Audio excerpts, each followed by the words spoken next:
Okay, so we notice that right here, the apostolic Pentecost, the church that Christ raised up, was able to lift them up by exercising faith with the grace of God would have lifted them up. But anybody would have believed in that would stay free. The apostles believed, and so anybody would join them. But they'll have to exercise faith. But they fell, and leads us again to Protestant Reformation, because we talk about the we talk about this thing is I don't know, my camera whatever the joints here are having issue, even though I spray them, but anyway. So grace lifted them up, the church, the apostolic church right here. We passed that. So they fell when there was a falling away. Falling away, we express it in other study, brothers and sisters, that the apostolic church gave way to the Roman Catholic Church because they of course paganized the church, and there was a falling away, as we know. That falling away led to what we call the Dark Ages of religion.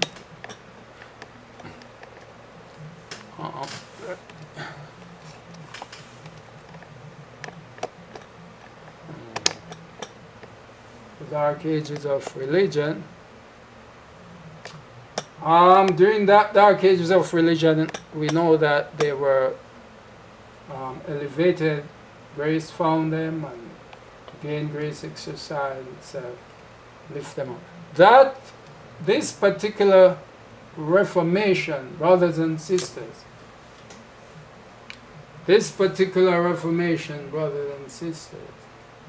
is actually the last leg of the journey that we have found ourselves. Last leg of the journey of the faith. And this is elevated above, but it's the same line that is coming across. Only that these are two different charts, so they weren't made to correspond in a way, but they, in terms of where the level of the lines, as you can see here. But it's the same. This is a line. It is not as what you call unbroken as these are, because it is constant, because faith being carried through and righteousness of Christ being carried through. I just illustrate them in my own way that they are constant, because somebody is always carrying the righteousness by faith.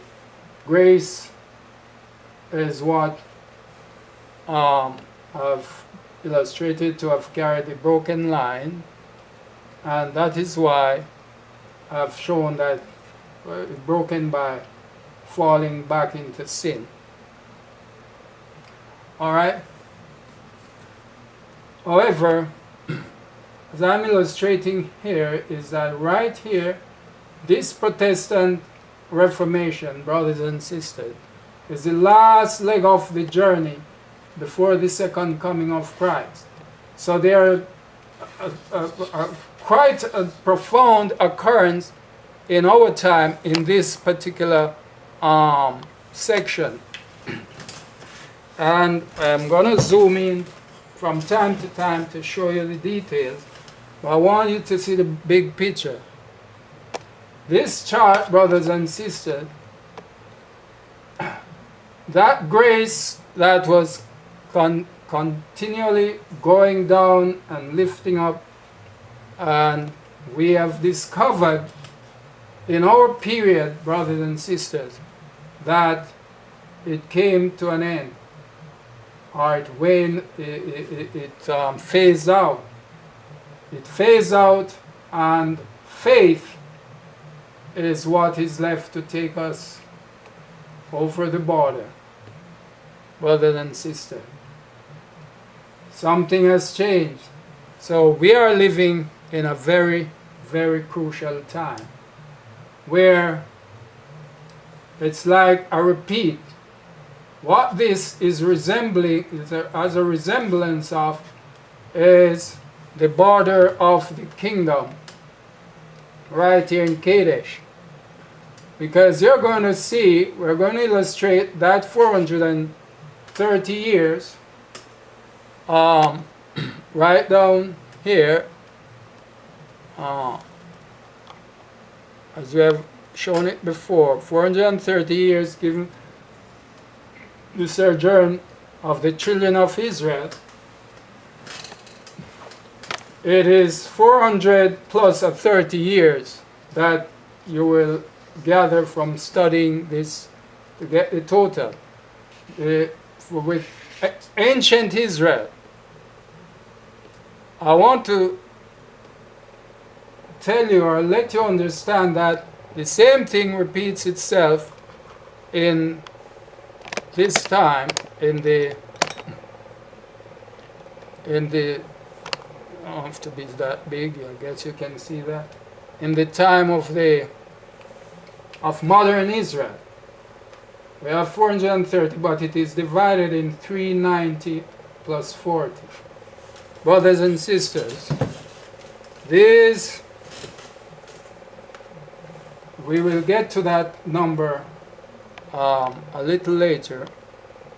But for now, we are looking at some strange occurrence right here. We have Ezekiel. We are going to go into Ezekiel. Ezekiel was lying down on his left side, and he demonstrated what took place in this reformatory period. This is Ezekiel in two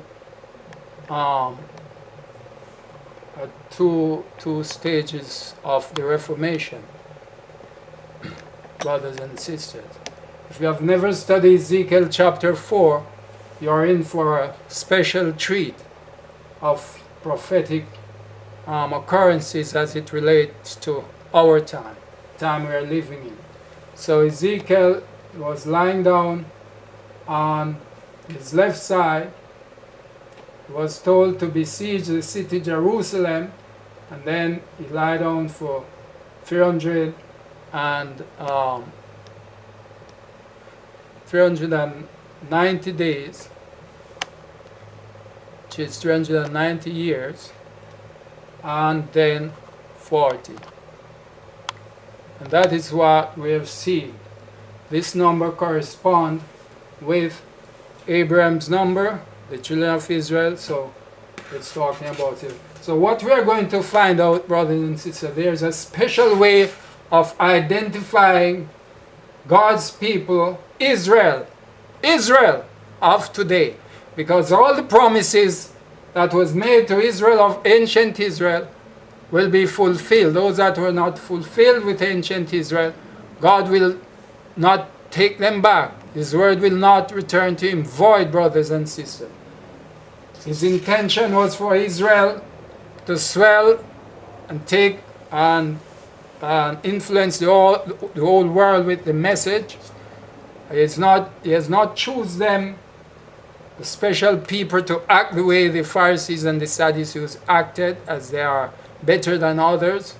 But he loves everybody, but he uses one method of dealing with one people. So what we are going to see from this is that if we follow the line up here, it's the same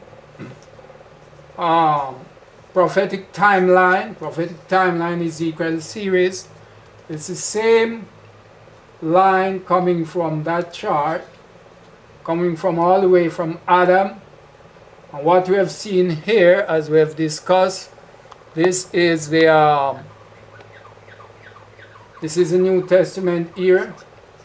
We have 27 AD, and we have 31 AD and 34 AD. This encompasses the mission, the ministry of Christ, and his crucifixion in the midst of the week there, and the stoning of Stephen, which brought an end to the Jewish nation, 2 tribes. Remember, all this time the 10 tribes still there, scattered abroad, commingling to marriage and all that. So God alone can identify them. So God uses a method to identify the 12 tribes. So don't get carried away with what's happening in Jerusalem, in Palestine. Make note that it is God's headquarters for his church, his last church, kingdom church. That much you need to believe in. And that's where it is pivotal to understand. It's critical to understand. It's a pivotal point, and it's critical to understand that the righteousness by faith is based on that particular truth. So we'll get to that in more detail. So again, if you look at the line here, we have 538 AD and 1798. You are familiar with those. We have 1844, 1888. We have 1929. We have 1930. Brothers and sisters, as far as these dates are concerned, it is very important, because that grand revival and reformation, that grand revival and reformation that commenced here in the Protestant period.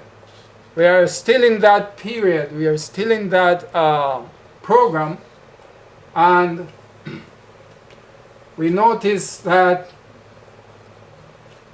it failed 2 times, but there are 3 attempts, and the last attempt, brothers and sisters, will bring back the apostolic church, because that is what God is endeavoring to do. And so we are more challenged at this point, and as it relates to those who are coming to fellowship with Christ, to exercise that faith in order to get the righteousness of Christ, to be fitted for his kingdom. So, brothers and sisters, again, we will pause at this point, and thank you for being there. This is a series. We'll not rush it. We'll take our time, and we'll get through it by God's grace as we exercise faith in the message of the hour. Thank you.